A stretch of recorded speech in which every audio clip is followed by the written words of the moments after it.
தாழ்ந்தவன் ஒருத்தன் உயர்ந்தவன் அப்படின்னு என்னைக்கு இந்த மக்களுக்கு இந்த உலகத்தில் நிற்கிறதோ, சக மனிதர்களும் நாமளும் ஒன்று தான் அப்படின்னு நினைக்கிறாங்களோ, அன்னைக்கு தான் பல மனிதர்களோட இது ஒரு முக்கியமான எண்ணங்களாக பார்க்கப்பட்டாலும் வேடனோட அந்த வார்த்தைகள் மிக ஷார்ப்பாக இருக்கிறது.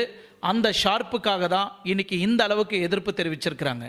இன்னைக்கு இந்த உலகத்தில் எல்லா மனித ஜாதிகளும் ஒன்று தான் அப்படின்றது எந்த ஒரு மாற்றங்களும் கிடையாது. ஆனால் இன்னும் சில கருப்பாடுகள் இந்தியாவுக்குள்ள இல்லை, உலகத்தில் நிறைய இடத்துல இருந்துக்கிட்டு தன்னோட ஜாதியை என்னைக்கு விட்டு கொடுக்காம நான் தாண்டா இந்த ஜாதி அப்படின்னு சில கருப்பாடுங்க இருக்கிறதுனால தான் இந்த மாதிரி பிரச்சனைகள் மீண்டும் மீண்டும் தொடர்ச்சி வந்துட்டு இருக்கு. எல்லாருக்குமே இந்த ஒரு விஷயத்தில் மாற்று கருத்து கிடையாது. பட் சில பேருக்கு இதில் மாற்று கருத்து இருக்கு.